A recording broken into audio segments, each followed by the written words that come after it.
उत्तर प्रदेश के अयोध्या में ज्योतिर्मठ के स्वामी अविमुक्तेश्वरानंद सरस्वती ने संघ के वरिष्ठ प्रचारक इंद्रेश कुमार पर एक बड़ा आरोप लगाया।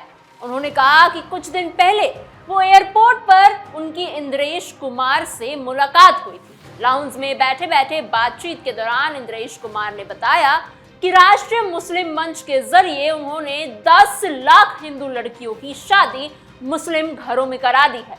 इस बयान से हिंदू समाज में काफी हलचल मच गई। अविमुक्तेश्वरानंद सरस्वती ने ये बात एक इंटरव्यू में कही। नमस्कार, आप कैपिटल टीवी का खास शो देख रहे हैं, जहां हम आपको सिर्फ खबर नहीं दिखाते बल्कि उसके पीछे के हर पहलू, हर सच का करते हैं पर्दाफाश। मैं हूं आपके साथ समीक्षा तिवारी। आज की पेशकश में हम आपको बताएंगे कि अविमुक्तेश्वरानंद, जिन्हें किसी न किसी विवाद के तहत सुर्खियों में रहना बेहद पसंद है, वो फिर किस नए विवाद का शिकार हो गए हैं। इस बयान के बाद इंद्रेश कुमार ने तुरंत जवाब दिया। उन्होंने एक आधिकारिक बयान जारी करके पूरे आरोप को गलत बताया। इंद्रेश कुमार ने कहा कि ये बयान झूठ है, भ्रामक है और अपमानजनक है। उन्होंने अविमुक्तेश्वरानंद से पूछा कि अगर ये मामला इतना गंभीर था तो इतने सालों से वो चुप क्यों रहे। उन्होंने कहा कि संतों और सन्यासियों की परंपरा देश के लिए सम्मान की बात है और राष्ट्रीय स्वयंसेवक संघ सभी संतों का दिल से आदर करता है, लेकिन झूठे आरोप लगाकर किसी को बदनाम करना सही नहीं है। इंद्रेश कुमार ने खुली चुनौती भी दी कि अगर राष्ट्रीय मुस्लिम मंच के जरिए एक भी ऐसी शादी का ठोस या सबूत या उदाहरण सामने लाया जा सके तो आगे की बात की जाएगी। इंद्रेश कुमार ने आगे कहा कि अविमुक्तेश्वरानंद के बयान पहले भी कई बार विवादों में रह चुके हैं। उन्होंने योगी आदित्यनाथ, प्रधानमंत्री नरेंद्र मोदी और राम मंदिर जैसे महत्वपूर्ण मुद्दों पर भी आपत्तिजनक टिप्पणियां की थी, जिससे कि कई लोगों की भावनाएं आहत हुई थी। उन्होंने इस पूरे विवाद के जरिए बताया कि ये एक साजिश है और कहा कि ये हिंदू समाज और संघ के प्रति लोगों का विश्वास कमजोर करने के लिए सब कुछ किया जा रहा है। इंद्रेश कुमार ने जोर देकर कहा कि संघ हमेशा हिंदू समाज की एकता और संस्कृति की रक्षा के लिए काम करता है। ऐसे में किसी संत के मुंह से ऐसे आरोप लगना अपने आप में ही दुखद है। उन्होंने अपील की कि बिना सोचे समझे ऐसे बयान ना दिए जाए, क्योंकि इससे समाज में बंटवारा बढ़ सकता है। इस विवाद ने अयोध्या में काफी अब तूल पकड़ लिया है। अविमुक्तेश्वरानंद का बयान आने के बाद सोशल मीडिया पर इसकी चर्चा काफी तेज हो गई है। कुछ लोगों ने अविमुक्तेश्वरानंद का समर्थन किया है तो कुछ ने इंद्रेश कुमार का। कई लोगों ने ये सवाल पूछा कि अगर 10 लाख जैसी बड़ी संख्या है तो इसका कोई रिकॉर्ड या प्रमाण क्यों नहीं है। इस बीच अयोध्या में स्थानीय लोग भी इस मुद्दे पर बात कर रहे हैं। कुछ ने कहा कि हिंदू लड़कियों की सुरक्षा हर किसी की जिम्मेदारी है, लेकिन बिना सबूत के ऐसे बड़े आरोप लगाना बिल्कुल भी ठीक नहीं है। बनारस में इस बयान पर दलित महिला परिषद ने तेज प्रतिक्रिया दी है। उन्होंने लम्ही स्थित प्रेमचंद स्मृति द्वार से एक आक्रोश मार्च निकाला, यानी आंदोलन निकाला। दलित महिलाओं की नेता खुशी रमन के नेतृत्व में सैकड़ों महिलाएं सड़कों पर उतरी। उन्होंने अविमुक्तेश्वरानंद के खिलाफ जमकर नारेबाजी की और बिगुल फूंका। महिलाओं ने कहा कि अविमुक्तेश्वरानंद ने 10 लाख हिंदू लड़कियों को बदनाम कर दिया है। अब अगर 10,000 का भी नाम बता दे तो ठीक है, लेकिन बिना नाम बताए ऐसी बातें करना गलत है। खुशी रमन ने यह भी कहा कि अविमुक्तेश्वरानंद को अंबानी की शादी में जाने के लिए फुर्सत मिल जाती है, लेकिन कभी भी किसी दलित बेटी की शादी में वो गए हैं क्या। उन्होंने पूछा कि अविमुक्तेश्वरानंद ने कभी किसी दलित बेटी को अपनी थाली में खाना खिलाया है क्या, या किसी भी दलित महिला का सम्मान किया है कभी। खुशी रमन ने आगे कहा कि हिंदू बेटियों का अपमान बहुत भारी पड़ने वाला है अविमुक्तेश्वरानंद को। उन्होंने आरोप लगाया कि अविमुक्तेश्वरानंद हिंदू धर्म को पूरी तरह से बदनाम करके उन लोगों को फायदा पहुंचाना चाहते हैं जो हमारे भगवान और धर्म के खिलाफ है। मार्च में महिलाएं लगातार नारे लगाती रही, जैसे स्वामी माफी मांगो, हिंदू बेटियां नहीं हैं भेड़ बकरियां। दलित महिला परिषद की इस आंदोलन को और तेज करने की बात कही गई है। महिलाओं ने कहा है कि हम पीछे नहीं हटेंगे और इस झूठ को अंजाम तक पहुंचा के रहेंगे। गौर करने वाली बात यह है कि अगर 10 लाख हिंदू लड़कियों की मुस्लिम घरों में शादी हो रही थी और अभी मुक्तेश्वरानंद को इस बात का पता चला तो वे इतने सालों से चुप क्यों रहे? उन्होंने विरोध क्यों नहीं किया? महिलाएं कोई भेड़ बकरियां नहीं है जो जहां चाहे वहां उनकी शादी करा दे। और आरोप तब लगाए जाते हैं जब उनके पास कोई सबूत हो, लेकिन सबूत ही नहीं है तो आरोप कैसे?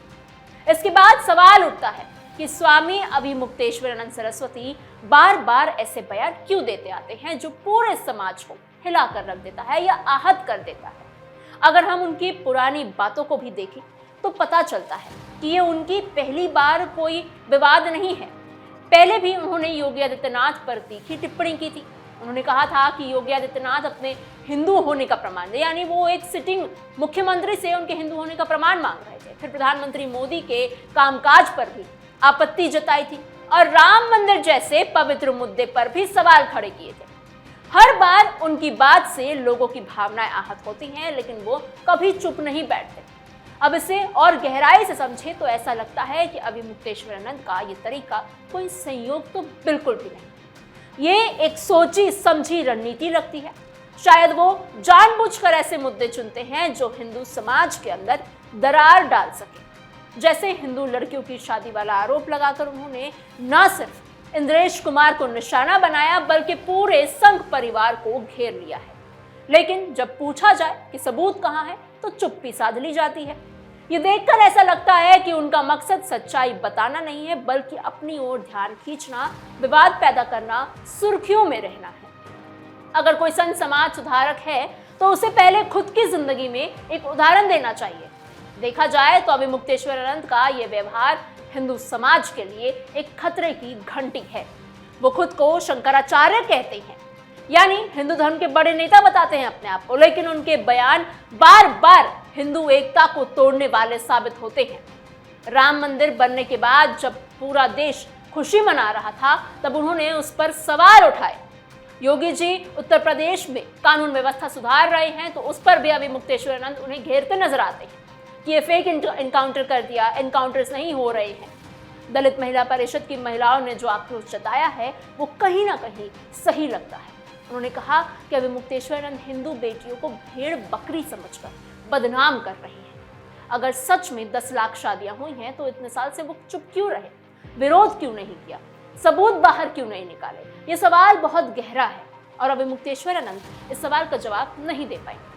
अभिमुक्तेश्वरानंद शायद उस समय चुप थे क्योंकि उस समय इस चीज का कोई फायदा नहीं था। अब जब चुनाव नजदीक है और धीरे धीरे कर हिंदू समाज मजबूत होता जा रहा है तब उन्होंने ये बयान दे दिया है। इससे लगता है कि उनका मकसद ध्यान भटकाना है, हिंदू समाज की जो एकता बन रही है उसे तोड़ना है। अभिमुक्तेश्वरानंद के पास अगर सबूत होते तो वो पहले ही सामने ला दिए गए होते, लेकिन बिना सबूत के आरोप लगाकर उन्होंने ना सिर्फ एक व्यक्ति को बदनाम किया है बल्कि लाखों हिंदू परिवारों की बेटियों को शक के घेरे में लाकर खड़ा कर दिया है। और भी गहराई से देखें तो स्वामी अभिमुक्तेश्वरानंद की यह आदत काफी पुरानी है, ये उनका एक पैटर्न चलते हुए आ रहा है। अभिमुक्तेश्वरानंद ने माघ मेले में अपनी मनमानी की और उसके बाद उसका दोष सरकार और पुलिस पर डाल दिया। इस सारी ही हरकतों से ऐसा लगता है कि 2027 के विधानसभा चुनाव से पहले उन्हें एक टूल किट की तरह इस्तेमाल किया जा रहा है और वो इस्तेमाल हो भी रहे हैं, लेकिन उन्हें ये सब कुछ समझ आ रहा है या नहीं पता नहीं। ऐसे में लगता है कि वो हर मौके पर सरकार विरोधी रुख अपनाकर खुद को चर्चा में रखना चाहते हैं। कुंभ जैसे बड़े आयोजन में लाखों लोग आते हैं और व्यवस्था बड़ी चुनौती हो जाती है, फिर भी अभिमुक्तेश्वरानंद ने इसे राजनीतिक रंग दे दिया था।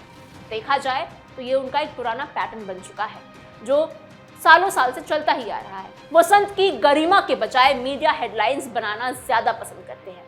जब राम मंदिर प्राण प्रतिष्ठा का उत्सव चल रहा था तब उन्होंने जाने से वहां इनकार कर दिया था और कहा था कि मंदिर अभी पूरा नहीं है। इससे लाखों भक्तों की खुशी में एक खटास से जरूर आ गई थी। राहुल गांधी जैसे नेता को भी उन्होंने कहा कि उन्हें मंदिर में नहीं घुसने देना चाहिए क्योंकि वो हिंदू नहीं है। वो बात की बात है कि कौन हिंदू है और कौन नहीं, लेकिन जब आप खुद को असली संत कहते हैं, असली संत बताते हैं तो राजनीति क्यों करते हैं? केदारनाथ मंदिर से सोने गायब होने का आरोप भी उन्होंने लगाया था, लेकिन बाद में वो बात शांत हो गई क्योंकि उसके खिलाफ कोई सबूत नहीं दिखाई दिया। इन सभी मामलों में एक बात कॉमन है और वो ये है कि ये बड़े दावे करते हैं, पर जब सबूत मांगे जाते हैं तो अभी मुक्तेश्वरानंद चुप हो जाते हैं, उन्हें साफ सूझ जाता है। इससे हिंदू समाज में भ्रम फैलता है और एकता कमजोर होती जाती है। इंद्रेश कुमार ने बिल्कुल सही कहा कि संतों का सम्मान जरूरी है, लेकिन झूठे आरोप नहीं चलेंगे। उन्होंने चुनौती दी कि एक भी उदाहरण हो तो दीजिए, लेकिन अब तक कुछ सामने नहीं आया है। इससे साफ है कि ये बयान सिर्फ ध्यान भटकाने, ध्यान खींचने, सुर्खियों में और हेडलाइंस में बने रहने के लिए अभी मुक्तेश्वरानंद ने दिए थे। समाज को अब समझना चाहिए कि विवाद खड़ा करके कोई भी संत हिंदू धर्म को बांट नहीं सकता है। सच्चे संत जोड़ते हैं, तोड़ते नहीं। अभी मुक्तेश्वरानंद को अपनी आदत बदलनी चाहिए, वरना हिंदू समाज उनका विश्वास खो देगा। दलित महिलाओं की आवाज भी मजबूत हो रही है और वो बहिष्कार तक की बात कर रही है। अंत में यही उम्मीद है कि सबूतों के साथ सच्चाई सामने आए और हिंदू समाज एकजुट रहकर आगे बढ़े। शांति और सद्भाव ही हमारा असली धर्म। आपको हमारी खबर कैसी लगी? आप क्या सोच विचार रखते हैं इस खबर पर? हमें कमेंट बॉक्स में जरूर बताइएगा। ऐसी और खबरों के लिए बने रहिए कैपिटल टीवी उत्तर प्रदेश के साथ।